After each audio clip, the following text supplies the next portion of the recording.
siang pendengar setia RRI Pro 2 Atambua dimanapun berada. Selamat siang komunitas SMA Stella Gracia Atambua, khususnya siswa-siswi SMA Stella Gracia Atambua. Jumpa lagi bersama saya, Ibu Santi, Guru Bahasa Indonesia dari SMA Stella Gracia Atambua. Baik, hari ini Ibu akan mengajar tentang materi meneladani kehidupan dalam cerpen. Baik, materi yang Ibu ajar pada hari ini yang pertama, pengertian dan ciri-ciri cerita pendek. Yang kedua, struktur cerita pendek. Yang ketiga, nilai-nilai kehidupan dalam cerita pendek. Yang keempat, analisis unsur-unsur pembangunan cerita pendek. Baik, Ibu akan menjelaskan tentang pengertian cerpen. Cerpen atau dapat disebut juga dengan cerita pendek merupakan suatu bentuk prosa naratif fiktif. Cerpen cenderung singkat, padat, dan langsung pada tujuannya dibandingkan karya-karya fiksi lain yang lebih panjang seperti novel. Cerpen juga merupakan salah satu jenis karya sastra yang memaparkan kisah atau cerita mengenai manusia beserta seluk-beluknya lewat tulisan pendek dan singkat. Cerpen atau cerita pendek hanya memberikan sebuah kesan tunggal yang demikian serta memusatkan diri pada salah satu tokoh dan hanya situasi saja. Ya, baik anak-anak, jadi itu pengertian dari sebuah cerpen. Ya, sekarang kita lanjut pada materi yang berikut, ciri-ciri cerita pendek. Ciri-ciri cerita pendek, teks inilah yang membedakan cerpen dengan novel dan jenis teks lainnya. Lantas, apa saja ciri-ciri cerpennya? Ya, ciri cerita pendek yang pertama, jalan ceritanya lebih pendek dari novel. Ya, jadi sesuai dengan namanya, ciri-ciri cerpen yang paling utama adalah ceritanya pendek dan singkat. Dalam sebuah cerpen harusnya lebih pendek dari novel yang ceritanya lebih panjang dan lebih detail. Umumnya panjang cerpen antara 3 sampai halaman buku. Yang kedua, sebuah cerpen memiliki jumlah kata yang tidak lebih dari 10.000 kata. Ya, jadi ciri yang kedua sebenarnya tidak ada aturan pasti. Namun pada umumnya cerpen tidak boleh lebih dari 10.000 kata. Hal ini kemudian banyak diakui sebagai salah satu karakteristik cerpen. Artinya, sebuah cerpen harus memiliki cerpen antara 3 sampai 10 halaman buku. Ciri yang keempat, tidak menggambarkan semua kisah para tokohnya. Hal ini karena dalam cerpen yang digambarkan hanyalah inti sarinya saja. Yang kelima, tokoh dalam cerpen digambarkan mengalami masalah atau suatu konflik hingga pada tahap penyelesaiannya. Ciri yang keenam, kesan yang ditinggalkan dari cerpen tersebut sangat mendalam sehingga pembaca dapat ikut merasakan kisah dari cerita tersebut. Ya, yang berikut ciri yang berikut biasa hanya satu kejadian saja yang diceritakan. Ciri yang ke-8, memiliki alur cerita tunggal dan lurus. Ciri yang terakhir, pengokohan pada cerpen sangatlah sederhana, tidak mendalam, serta singkat. Ya, baik itu ciri-ciri dari cerita pendek. Anak-anak harus tahu ciri-ciri dari cerita pendek supaya anak-anak bisa membedakan ciri-ciri cerita pendek antara dengan karya lain seperti novel. Ya, sekarang kita masuk pada struktur cerita pendek. Ya, baik. Struktur cerpen merupakan rangkaian cerpen yang membentuk cerpen itu sendiri. Dengan demikian, struktur cerpen tidak lain berupa alur, yakni berupa jalinan cerita yang terbentuk oleh hubungan sebab akibat ataupun secara kronologis. Secara umum, jalan cerita terbagi ke dalam bagian-bagian berikut. Yang pertama, struktur yang pertama, orientasi. Orientasi berarti pengenalan awal. Ya, orientasi berkaitan dengan waktu, suasana, dan tempat yang berkaitan dengan jalan cerita dari cerpen tersebut. Ya, itu yang menjadi struktur yang pertama ya anak-anak, tentang orientasi. Jadi dalam sebuah cerita pendek itu, yang pertama adalah pengenalan waktu, suasana, dan tempat. Ya, struktur yang kedua, komplikasi. Ya, komplikasi ini biasanya tentang masalah-masalah dalam sebuah cerpen.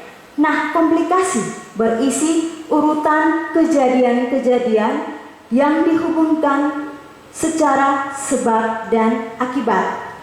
Pada komplikasi biasanya mendapatkan karakter ataupun watak dari berbagai tokoh cerita pendek tersebut. Hal ini karena pada bagian komplikasi kerumitan mulai bermunculan. Ya, jadi itu struktur cerita pendek yang kedua tentang komplikasi. Yang pertama tentang pengenalan, yang kedua sudah mulai pada masalah-masalah. Struktur yang ketiga, evaluasi. Evaluasi berarti struktur konflik yang terjadi dan mengarah pada klimaks serta sudah mulai mendapatkan penyelesaiannya dari konflik yang terjadi tersebut. Struktur cerita pendek yang keempat, resolusi. Pada bagian resolusi, pengarang mulai mengungkapkan solusi yang dialami oleh tokoh. Struktur yang terakhir adalah koda. Pada bagian koda terdapat nilai ataupun pelajaran yang dapat diambil dari cerita pendek tersebut oleh pembacanya. Ya, baik. Itu struktur dari cerita pendek. Strukturnya itu ada 4 bagian, ada orientasi, komplikasi, resolusi, dan koda. Ya, baik. Sekarang Ibu lanjut. Tadi Ibu sudah menjelaskan tentang struktur cerita pendek. Sekarang Ibu akan lanjut pada nilai-nilai kehidupan dalam cerita pendek. Nah, sebelum Ibu menjelaskan tentang nilai-nilai kehidupan dalam cerita pendek, supaya anak-anak bisa memahami isi suatu cerpen, termasuk nilai-nilai yang ada di dalamnya, kita sebaiknya mengawalinya dengan sejumlah pertanyaan. Dengan demikian, pemahaman kita terhadap cerpen itu akan terfokus dan lebih mendalam. Pertanyaan-pertanyaan itu dapat dikelompokkan, yakni mulai dari pemahaman literal, interpretatif, integratif, kritis, dan kreatif. Untuk itu, kita dapat mengujinya dengan sejumlah pertanyaan seperti berikut. Yang menjadi pertanyaan literal, yang pertama, di mana dan kapan cerita itu terjadi? Yang kedua, siapa saja tokoh cerita itu? Pertanyaan yang kedua tentang interpretatif. Yang pertama, apa maksud tersembunyi di balik pertanyaan tokoh A? Bagaimana makna lugas dari perkataan tokoh B? Yang berikut, pertanyaan integratif. Pertanyaan integratif yang pertama, bercerita tentang apa cerpen itu? Apa pesan moral yang hendak disampaikan pengarang dari cerpennya itu? Yang menjadi pertanyaan kritis yang keempat. Pertanyaan kritis yang pertama adalah ditinjau dari sudut pandang agama. Bolehkah tokoh C berbohong pada tokoh A? Pertanyaan kreatif yang kelima. Bagaimanakah sikapmu apabila berposisi sebagai tokoh A? Nah, anak-anak, jawaban-jawaban pertanyaan seperti itu akan membawamu pada simpulan tentang nilai-nilai kehidupan yang ada dalam sebuah cerpen. Jadi anak-anak, supaya lebih gampang kita menganalisis sebuah nilai-nilai kehidupan dalam cerpen dengan cara membuat pertanyaan kelima pertanyaan tersebut. Sekarang Ibu akan jelaskan tentang nilai-nilai kehidupan dalam cerita pendek. Nah, di dalam cerita pendek terdapat nilai-nilai kehidupan yang dapat dipetik sebagai perenungan atau pembelajaran. Berikut ini nilai-nilai yang terdapat pada cerpen. Jadi, nilai-nilai kehidupan dalam cerita pendek itu ada 4 nilai. Yang pertama, nilai agama. Yang kedua, nilai sosial. Yang ketiga, nilai moral. Yang keempat, nilai budaya. Ya, yang pertama, Ibu akan menjelaskan tentang nilai agama. Berkaitan dengan nilai agama berarti cerpen yang berkaitan dengan pembelajaran. Biasanya nilai ini dapat diketahui dengan simbol agama tertentu, kutipan atau dalil dari suatu kitab suci, dan penggambaran nilai-nilai kehidupan yang dilandasi ajaran agama yang bersifat universal atau umum. Ya, jadi itu nilai-nilai kehidupan, nilai agama. Nah, di sini Ibu sudah siapkan cuplikan cerpen dari contoh nilai agama. Contohnya seperti ini anak-anak. Oh Tuhan kami yang maha besar, kami sangat menghadap-Mu. Ini adalah umat-Mu yang paling taat beribadat, yang taat menyembah-Mu. Kamilah orang-orang yang selalu menyebut nama-Mu, memuji-muji kebesaran-Mu, memprogandakan keadilan-Mu. Kitab-Mu kami hafal di luar kepala kami, tak sesat sedikit pun kami membacanya. Ya anak-anak, jadi cuplikan teks tersebut Ibu ambil dari cerpen, judul cerpennya tentang Robohnya Surau Kami. Ya, jadi sudah anak-anak pasti sudah tahu bagian mana yang termasuk dalam nilai-nilai. Nah, di situ sudah jelas contohnya ada tulis tentang Tuhan. Ya, jadi itu sudah termasuk dalam nilai agama. Yang berikut nilai kehidupan yang kedua, nilai sosial. Ya, nilai sosial berarti berkaitan dengan pelajaran yang dapat dipetik dari interaksi sosial antara para tokoh dan lingkungan masyarakat, atau interaksi sosial antara masyarakat. Biasanya nilai ini dapat diketahui dengan penggambaran hubungan antar tokoh dan cerita pendek. Contohnya dalam cuplikan cerpen.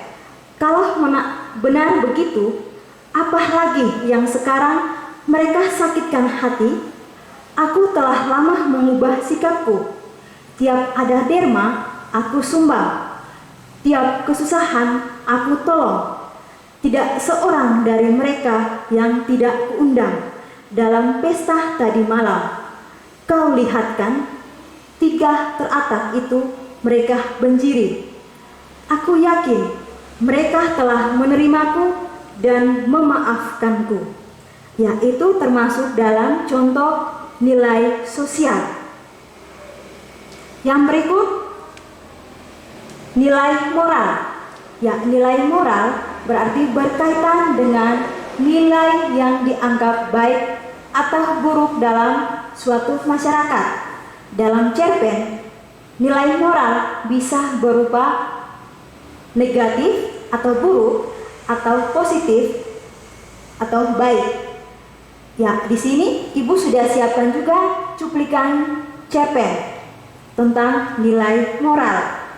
Contohnya seperti ini. Pak, pohon pepaya yang ada di pekaranganku telah dirobohkan. Tak semena-mena, tidaklah sepatutnya hal itu kulaporkan. Itu benar, jangan melebih-lebihkan. Ingat, yang harus diutamakan ialah kerukunan kampung. Soal kecil yang dibesar-besarkan bias mengakibatkan kericuhan dalam kampung. Setiap soal mesti harus diselesaikan dengan sebaik-baiknya. Ya, jadi penggalan cerpen tersebut mengungkapkan perlunya menjaga diri, yakni untuk tidak melebih-lebihkan persoalan sepele, karena hal tersebut akan berakibat fatal. Oleh karena itu, berkaitan dengan baik buruknya perilaku dalam masyarakat, itulah yang dinamakan dengan nilai moral. Nilai moral yang berikut adalah budaya. Ya, kalau misalnya budaya berarti itu masih tentang adat istiadat atau tradisi. Ya, nilai yang berkaitan erat dengan kebudayaan, kebiasaan, serta adat istiadat. Ya, itu yang termasuk dalam nilai kehidupan, nilai budaya. Ya, contohnya, iya, kita mau, asalkan kamu janji akan nerusin tari jaipong ini. Kan asik ngewakilin Indonesia ke berbagai negara. Ya, jadi kutipan cerpen tersebut Ibu ambil dari cerpen Jaipong karya dari Aldiza Aurelia. Ya, baik anak-anak, jadi itu nilai-nilai kehidupan dalam sebuah cerita pendek. Dari disitulah kita belajar tentang sebuah nilai-nilai kehidupan dari cerita pendek, dari nilai sosial, dari nilai moral, nilai budaya, dan nilai agama. Baik, sekarang Ibu akan lanjut pada materi yang berikut tentang analisis unsur-unsur pembangunan cerpen. Ya, seperti hal jenis teks lainnya, cerita pendek dibentuk oleh sejumlah unsur yang meliputi tema, alur, latar, tokoh, penokohan, sudut pandang, dan amanat. Ya, jadi itu sudah termasuk dalam unsur-unsur intrinsik.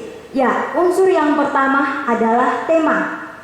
Tema adalah sebuah gagasan pokok yang mendasari dari jalan cerita sebuah cerpen. Tema biasanya dapat langsung terlihat jelas di dalam cerita atau tersurat dan tidak langsung, di mana si pembaca harus teliti dapat menyebutkan sendiri atau tersirat. Ya, jadi anak-anak, kalau misalnya kita mau menemukan sebuah tema, dengan cara apa? Kita harus membaca keseluruhan dalam sebuah cerpen. Nah, untuk cara penemuan sebuah tema, yang pertama yang anak-anak lihat adalah alur cerita. Ya, yang kedua, anak-anak lihat dari tokoh. Yang ketiga, anak-anak bisa lihat dari gaya bahasa si penulis. Nah, dengan cara seperti itu, anak-anak bisa melihat sebuah tema dalam sebuah cerpen. Jadi, tidak selamanya si penulis membuat sebuah tema di dalam sebuah cerita pendek, yaitu unsur tema yang pertama. Unsur alur yang kedua, jalan atau sebuah kisah cerita merupakan karya sastra. Secara garis besar, alur merupakan urutan tahapan jalannya cerita. Ya, jadi alur itu berarti tentang jalan cerita sebuah cerita pendek. Nah, di antaranya itu ada perkenalan, muncul konflik atau suatu permasalahan, peningkatan konflik, puncak konflik atau klimaks, dan yang terakhir pada penurunan konflik dan penyelesaian. Itu masuk pada unsur alur. Ya, jadi yang namanya sebuah jalan cerita dalam sebuah cerita pendek pasti ada sebab dan akibatnya. Jadi, walaupun sebuah cerita pendek hanya cuma sebuah karya imajinasi, tapi di dalamnya itu seorang penulis sudah menulis sesuai dengan urutan peristiwa secara kronologis. Unsur yang ketiga, latar atau setting. Berbicara tentang latar berarti berkaitan dengan tempat atau latar, waktu, dan suasana dalam cerpen tersebut. Yang berikut, tokoh. Ya, tokoh merupakan pelaku yang terlibat dalam cerita tersebut. Setiap tokoh biasanya mempunyai karakter tersendiri. Dalam sebuah cerita terdapat tokoh protagonis atau tokoh yang baik dan antagonis atau tokoh yang jahat. Serta ada juga tokoh figuran, yaitu tokoh pendukung atau disebut dengan tritagonis. Ya, jadi dalam sebuah cerpen itu ada tokoh protagonis, antagonis, dan tritagonis. Yang berikut, unsur penokohan. Penokohan berarti sifat pada tokoh atau pelaku dalam cerita tersebut.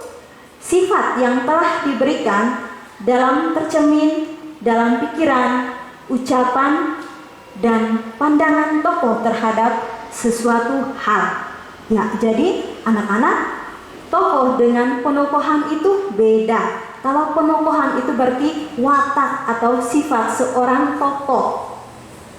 Nah, penokohan ada dua macam.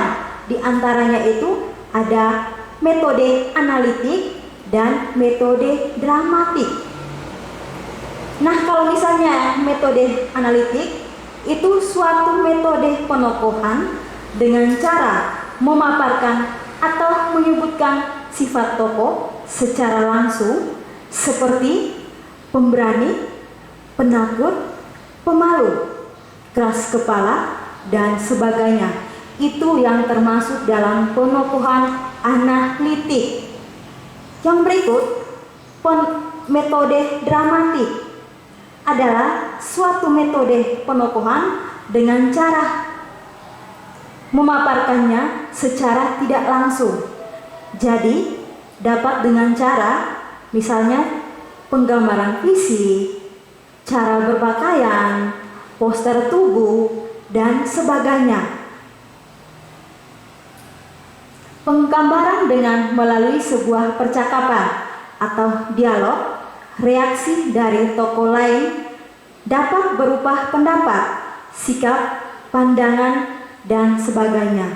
Ya, kalau misalnya menggunakan metode dramatik, kita bisa melihat watak dari seorang tokoh dilihat dari cara berpakaiannya, poster tubuhnya, atau dari cara percakapan dialog.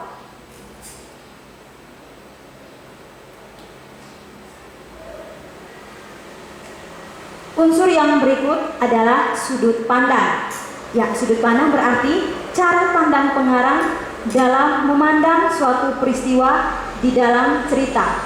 Sudut pandang dibagi menjadi 4, yaitu sudut pandang orang pertama, pelaku utama. Dalam sudut pandang ini tokoh aku mengisahkan tentang berbagai peristiwa yang terjadi serta tingkah laku yang dialaminya. Tokoh aku akan menjadi pusat perhatian dari kisah cerpen tersebut. Dalam sudut pandang ini, tokoh aku digunakan sebagai tokoh utama. Yang kedua, sudut pandang orang pertama, pelaku sampingan. Dalam bagian ini, contohnya tokoh aku muncul sebagai pelaku tambahan atau saksi saja. Biasanya tokoh aku hanya muncul dalam pengantar dan penutup cerita. Sudut pandang yang berikut adalah sudut pandang orang ketiga serba tahu. Sudut pandang ini menceritakan melalui sudut pandang dia, tapi pengarangnya atau narator atau si penulis mengetahui segala hal yang berhubungan dengan tokoh dia. Pengarang cerpen mengetahui segalanya, yaitu sudut pandang orang ketiga. Berarti dia menggunakan bahwa dia serba tahu tentang tokoh aku, dia, dan mereka. Itu sudut pandang orang ketiga serba tahu. Yang berikut, sudut pandang orang ketiga pengamat. Dalam sudut pandang ini, pengarang hanya menggambarkan apa yang dirasakan, dialami, dilihat, dan dipikir oleh seorang tokoh.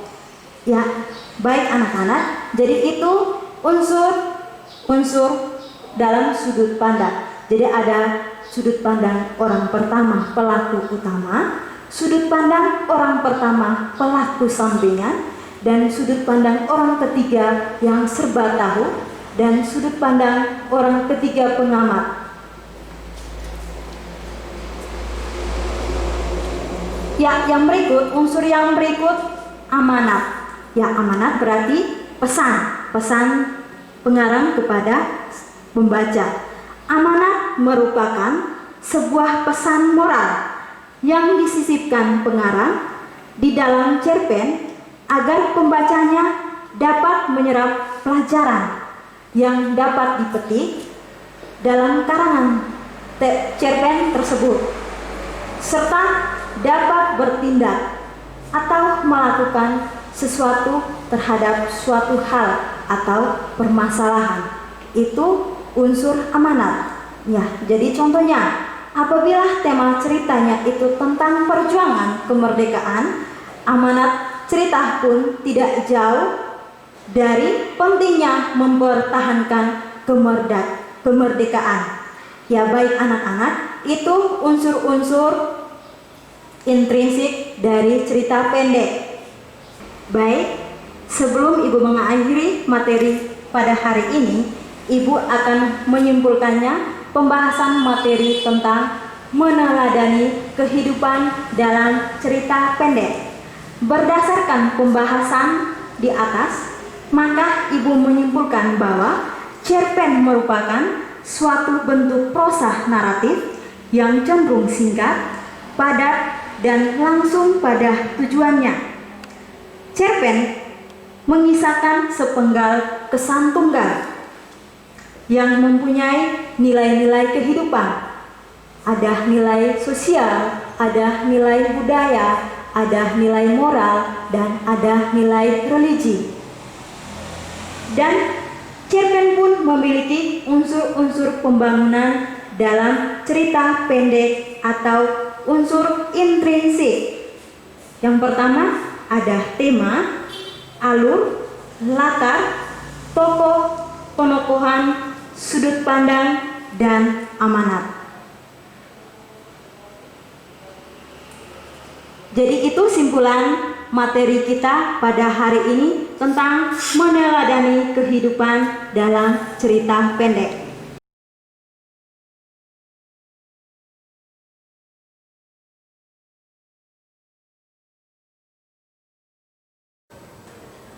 Pesan Ibu untuk anak-anak, khususnya anak-anak SMA Stella Gracia Atambua, jangan pernah bosan untuk belajar, karena tugas kalian hanyalah belajar dan belajar.